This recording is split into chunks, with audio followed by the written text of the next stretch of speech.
بسم اللہ الرحمن الرحیم۔ کچھ دنوں قبل ہمارے ملک پاکستان میں ایک انتہائی دل خراش واقعہ رونما ہوا کہ باپ نے اپنی پہلی اولاد، اپنی پھول جیسی بیٹی کو 7 دن کی عمر میں قتل کر دیا۔ وجہ کیا تھی کہ پہلی اولاد بیٹی کیوں ہوئی؟ الامان الحفیظ، الامان الحفیظ، الامان الحفیظ۔ دور جاہلیت میں کفار کا یہ طریقہ تھا کہ وہ بیٹیوں کے پیدا ہونے پر غمگین ہو جایا کرتے تھے، پریشان ہو جایا کرتے تھے اور اسے نحوست سمجھتے تھے۔ ہم تو پیارے آقا صلی اللہ تعالی علیہ وآلہ وسلم کی امت ہیں، ہم نے تو کلمہ پڑھا ہے، ہمیں کیا ہو گیا ہے کہ دور جاہلیت والے کام ہم کریں، مشرکین اور کفار والے کام ہم کریں۔ عورت کی اولاد نہ ہونے کی صورت میں بس اوقات اس پر طرح طرح کا ظلم و ستم کیا جاتا ہے، طرح طرح کے طعنے دیے جاتے ہیں کہ تیری اولاد نہیں ہے، بس اوقات مار پیٹ کی جاتی ہے، طلاق تک نوبت آ جاتی ہے۔ ارے نادان، تجھے کیا ہو گیا ہے؟ کیا قدرت کے قانون پر تو راضی نہیں ہے؟ کیا اللہ تبارک و تعالیٰ کی رضا پر راضی نہیں ہے؟ وہ جو چاہے جس کو جو چاہے عطا فرمائے۔ اس میں اس عورت کا کیا قصور ہے؟ اولاد دینے والی ذات اللہ تعالیٰ کی ہے۔ اللہ جسے چاہے اولاد عطا فرمائے، جسے چاہے اولاد نہ عطا فرمائے۔ اس میں اس بیچاری عورت کا کیا قصور ہے؟ اور پھر جب بیٹیاں پیدا ہونے پر منہ بنانا، پریشان ہونا، غمگین ہونا، غصے میں رہنا، اللہ اکبر۔ نبی اکرم صلی اللہ تعالی علیہ وآلہ وسلم نے تو ارشاد فرمایا، عورت کے لیے یہ مبارک ہے کہ اس کی پہلی اولاد بیٹی ہو۔ جی ہاں، حضور علیہ السلام کا فرمان، پہلی اولاد بیٹی ہو تو مبارک ہو اس کو جس کو اللہ نے پہلی اولاد بیٹی کی صورت میں عطا فرمائی۔ قرآن مجید فرقان حمید میں اللہ تعالیٰ نے کفار کا طریقہ ارشاد فرمایا کہ وَإِذَا بُشِّرَ أَحَدُهُمْ بِالْأُنثَى ظَلَّ وَجْهُهُ مُسْوَدًّا وَهُوَ كَظِيمٌ، جس کا مفہوم ہے کہ جب انہیں بیٹی کی پیدائش کی خوشخبری دی جاتی ہے تو وہ پورا دن منہ کالا لیے پھرتا ہے، غصے میں رہتا ہے اس خوشخبری پر۔ وہ خوشخبری اللہ نے بیٹی کی صورت میں عطا فرمائی۔ وَإِذَا بُشِّرَ أَحَدُهُمْ بِالْأُنثَى ظَلَّ وَجْهُهُ مُسْوَدًّا وَهُوَ كَظِيمٌ يَتَوَارَى مِنَ الْقَوْمِ مِنْ سُوءِ مَا بُشِّرَ بِهِ۔ اس بشارت کو برائی کے سبب وہ قوم سے چھپتا پھرتا ہے۔ کیا ہو گیا ہے؟ یہ تو کفار کا طریقہ ہے۔ اللہ نے ارشاد فرمایا، أَيُمْسِكُهُ عَلَى هُونٍ أَمْ يَدُسُّهُ فِي التُّرَابِ، کیا اس کو ذلت کے ساتھ رکھے گا یا زمین میں گاڑ دے گا؟ ارے بچی کے پیدا ہونے پر غمگین ہونا یہ رب کائنات کا فرمان ہے، یہ تو کفار کا طریقہ ہے۔ مسلمان کو کیا ہو گیا ہے؟ حضور کے امتی کو کیا ہو گیا؟ اور اتنی سفاکیت اور اتنا بڑا ظلم کہ اپنی بچی کو قتل کر دیا، بے دردی کے ساتھ قتل کر دیا۔ بس اوقات انسان غصے کے اندر وہ کر ڈالتا ہے کہ جانور سے بھی بدتر ہو جاتا ہے، جانور سے بھی بدتر ہو جاتا ہے۔ خوش نصیب ہیں وہ جن کو اللہ تبارک و تعالی نے بیٹیاں عطا فرمائی ہیں۔ جی ہاں، خوش نصیب ہیں وہ۔ نبی اکرم صلی اللہ تعالی علیہ وآلہ وسلم نے ارشاد فرمایا کہ بیٹیوں کو برا مت کہو، کیونکہ مجھے بھی اللہ نے بیٹیاں عطا فرمائی ہیں، میں بھی بیٹیوں کا باپ ہوں۔ ایک اور حدیث پاک میں حضور علیہ الصلوۃ والسلام نے ارشاد فرمایا، اللہ جب کسی کو بیٹی عطا فرماتا ہے تو فرماتا ہے، جا میں تیری وجہ سے تیری باپ کی مدد فرماؤں گا۔ اللہ اکبر۔ میرے آقا صلی اللہ تعالی علیہ وآلہ وسلم کی ایک حدیث پاک کا مفہوم فرمایا، اللہ نے جس کو 3 بیٹیاں عطا فرمائی، اس نے ان بیٹیوں کے ساتھ حسن سلوک کیا، اچھا برتاؤ کیا، اچھی پرورش کی، اللہ تبارک و تعالی اس کے سبب اس کو جنت عطا فرماتا ہے۔ صحابی کھڑے ہوئے، یا رسول اللہ صلی اللہ تعالی علیہ وسلم، اگر کسی کی 3 بیٹیاں نہ ہوں، اللہ نے 2 بیٹیاں دی، تو اس کے بارے میں کیا فرماتے ہیں؟ حضور علیہ السلام نے فرمایا اس کو بھی یہی اجر عطا کیا جائے گا۔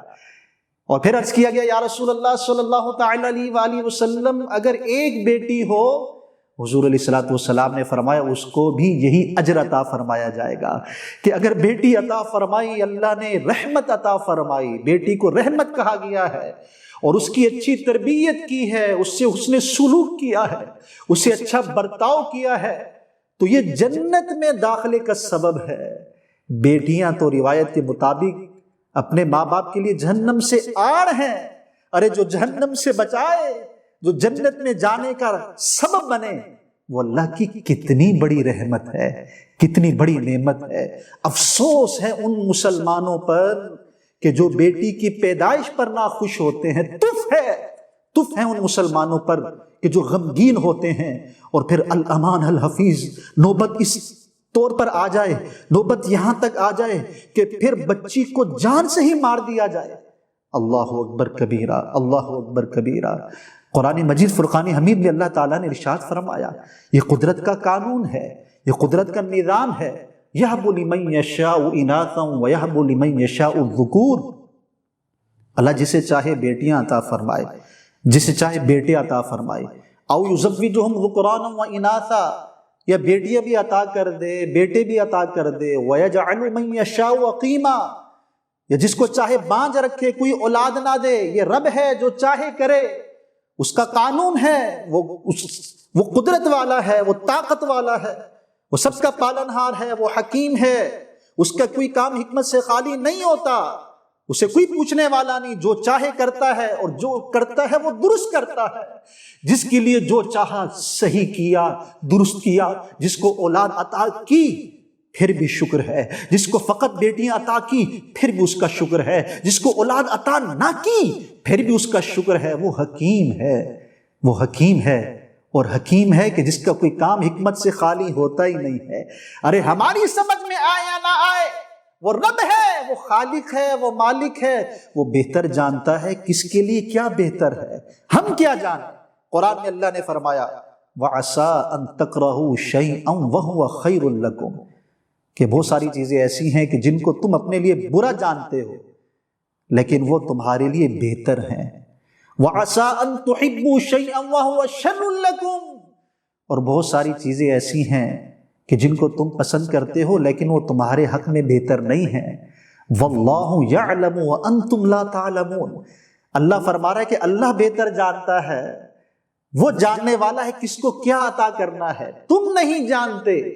تو رب جس کو جو چاہے عطا کرے۔ اس نے تو اپنے خاص بندوں کو بھی، بعضوں کو اولاد سے نوازا، بعضوں کو فقط بیٹیاں دی، بعضوں کو فقط بیٹے دیے، بعضوں کو کوئی اولاد عطا نہ کی۔ وہ خالق ہے، وہ مالک ہے۔ حضرت شعیب علیہ نبی جینا علیہ الصلوۃ والسلام اور حضرت لوط علیہ نبی جینا علیہ الصلوۃ والسلام کو اللہ نے فقط بیٹیاں عطا فرمائی۔ اللہ اکبر۔ حضرت سیدنا ابراہیم خلیل اللہ علیہ نبی جینا علیہ الصلوۃ والسلام کو فقط بیٹے عطا فرمائے، اور ہمارے آقا صلی اللہ تعالی علیہ وآلہ وسلم کو بیٹیاں بھی عطا فرمائیں، بیٹے بھی عطا فرمائے۔ حضرت سیدنا عیسیٰ علیہ السلام اور حضرت سیدنا یحییٰ علیہ نبی جینا علیہ الصلوۃ والسلام کو اولاد عطا نہ کی۔ اللہ اکبر۔ وہ بہتر جانتا ہے کس کو کیا عطا کرنا ہے، جس کو جو چاہے عطا کرے، وہ خالق ہے، وہ مالک ہے۔ میرے آقا صلی اللہ تعالی علیہ وآلہ وسلم نے ارشاد فرمایا بیٹیوں کو برا مت کہو، میں بھی بیٹیوں کا باپ ہوں، بیٹی تو اللہ کی رحمت ہے۔ اور حضور علیہ الصلوۃ والسلام کی حدیث پاک کا خلاصہ ہے کہ بیٹی اپنے باپ سے تو بہت محبت کرنے والی ہے، غم گسار ہے۔ جو اللہ نے اس کے دل میں باپ کے لیے قدر اور احساس عطا کیا، بیٹی کے دل میں وہ کسی اور کو عطا نہ کیا۔ جتنا بیٹی لحاظ رکھنے والی ہے اپنے باپ کے، اتنا تو بسا اوقات بعض بیٹے بھی لحاظ نہیں رکھتے۔ اپنی باپ کی تکلیف کو، اس کے درد کو، اس کے رنج و الم کو جتنا بیٹی محسوس کرنے والی ہے اتنا تو بیٹی بھی محسوس نہیں کرتے۔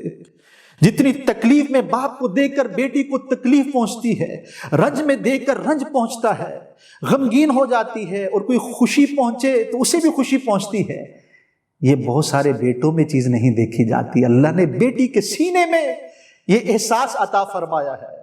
ارے بیٹیاں تو غم گسار ہیں، دل کا قرار ہیں، دل کی راحت ہیں، دل کا چین ہے۔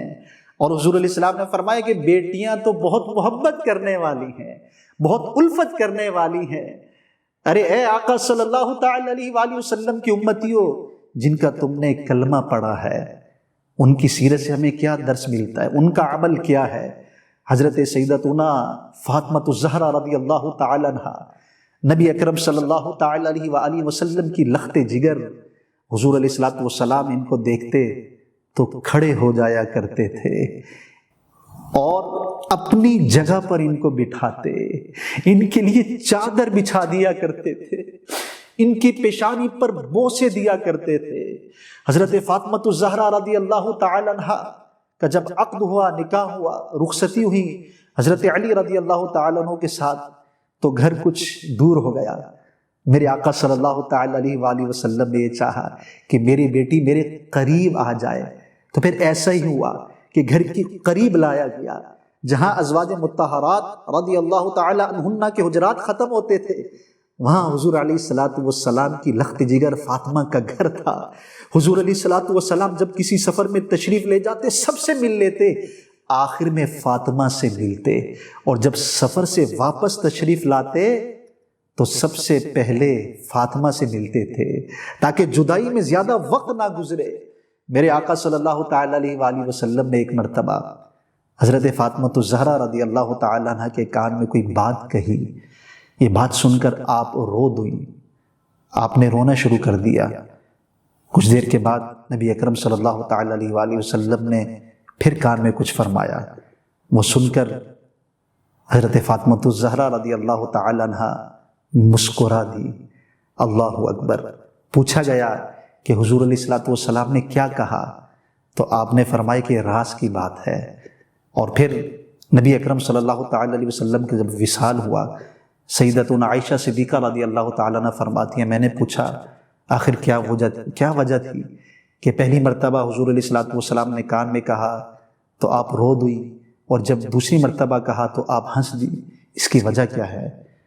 آپ کہتی ہیں کہ پہلی مرتبہ رسول اللہ صلی اللہ تعالی علیہ وسلم نے فرمایا کہ ان قریب میں اس دنیا سے جانے والا ہوں، تو میں نے رونا شروع کر دیا۔ اور دوسری مرتبہ پیارے آقا صلی اللہ تعالی علیہ وسلم نے ارشاد فرمایا کہ اے فاطمہ، میرے اہل بیت میں سب سے پہلے تو ہی میرے پاس آنے والی ہے، مجھے ملنے والی ہے۔ تو میں مسکرا دی، میں نے مسکرایا، اور پھر ایسا ہی ہوا۔ نبی اکرم صلی اللہ تعالی علیہ وسلم کی جب وفات ہوئی، 6 مہینے کے بعد حضرت فاطمۃ الزہرا رضی اللہ تعالی عنہ کی بھی وفات ہو جاتی ہے۔ بیٹیاں تو پیار کی مستحق ہیں، محبت کی مستحق ہیں۔ اللہ تبارک و تعالیٰ نے جن کو بیٹیاں عطا فرمائی ہے، اللہ تعالیٰ بیٹی کی صورت میں اللہ نے جو رحمت عطا فرمائی ہے، سب کو اس رحمت کی قدر کرنے کی توفیق عطا فرمائے۔ اسلام نے جو حقوق بیان کیے ہیں عورتوں کے، ارے وہ کون بیان کرے گا؟ اسلام تو جانوروں کے بھی حقوق بیان کرتا ہے۔ اسلام سے پہلے عورتوں کے ساتھ جو ظلم و ستم ڈھایا جاتا تھا، ارے وہ کون سا ظلم تھا جو عورت پر نہ ڈھایا جاتا تھا؟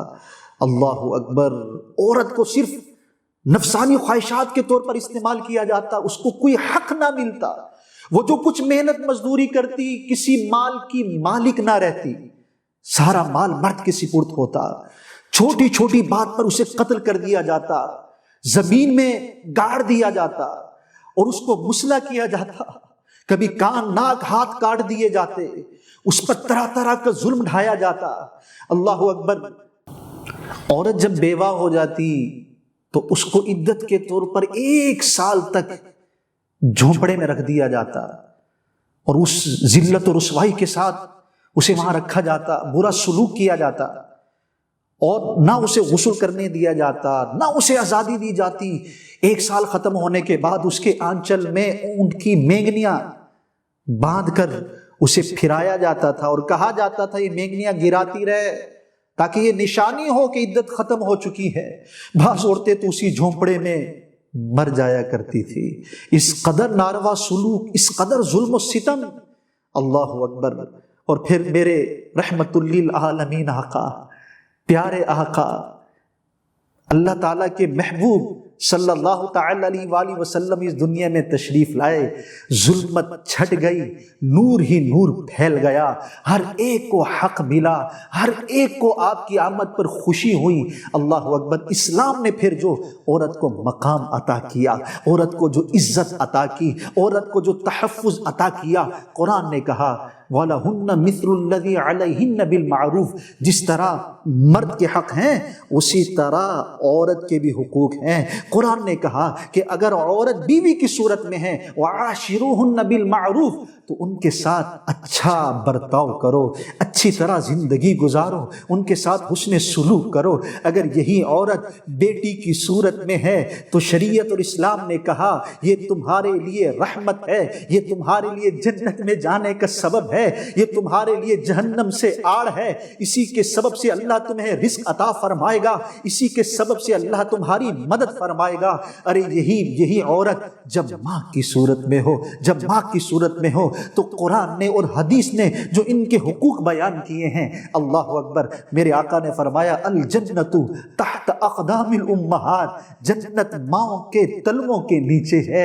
ارے عورت کا یہ مقام ماں کی صورت میں اسلام نے دیا، اسلام نے دیا۔ میرے آقا نے فرمایا صلی اللہ تعالی علیہ وآلہ وسلم، جس نے ماں کے تلووں کو چوما اس نے جنت کی چوکھٹ کو بوسہ دیا ہے۔ ارے والدین کی جو قدر و قیمت قرآن نے بیان کی ہے، اللہ اکبر۔ عورت جب بہن کی صورت میں ہوئی تو اسلام نے اس کا حق بیان کیا، اسلام نے اس سے کیسا برتاؤ کرنا ہے اس کا ارشاد فرمایا ہے۔ یہ اسلام ہے جو حقوق عطا فرماتا ہے، یہ اسلام ہے جو عورتوں کو تحفظ عطا فرماتا ہے، یہ اسلام ہے جو عورتوں کی عزت کو بڑھاتا ہے۔ عورتوں کی عزت کے متعلق بار بار اسلام تاکید کرتا ہے۔ اللہ اکبر۔ تو کتنا پاکیزہ اسلام ہے۔ آج دین کی دوری کی وجہ ہے کہ بس اوقات ہمارے مسلمان کہلانے والے بعض بدبخت اپنی بچیوں کو یا بہنوں کو وراثت میں حق نکل رہا ہوتا ہے، حق نہیں دیتے۔ اللہ سے ڈرے اور جس طرح کا برتاؤ قرآن اور حدیث نے کہا ویسا نہیں کرتے۔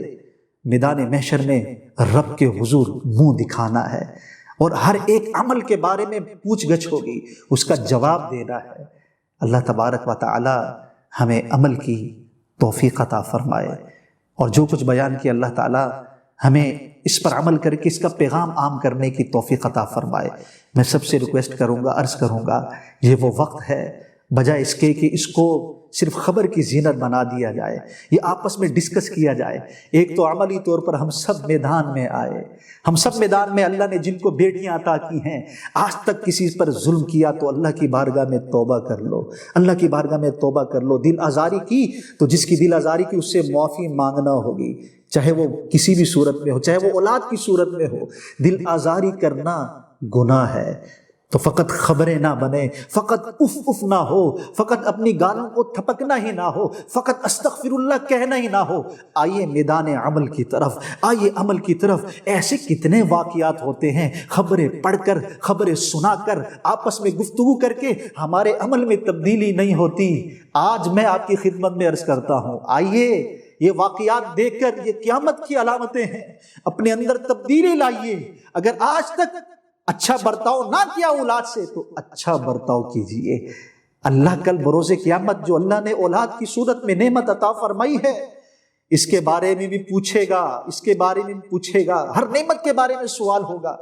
تو اولاد کے ساتھ اچھا برتاؤ کیجئے۔ جس کو اللہ نے اولاد عطا کی وہ بھی شکر ادا کرے، جس کو اللہ نے فقط بیٹیاں دی وہ بھی شکر ادا کرے، اور اللہ نے جس کو کچھ بھی نہ دیا وہ بھی شکر ادا کرے، کیونکہ اللہ بہتر جانتا ہے، ہم نہیں جانتے کس کے حق میں کیا بہتر ہے۔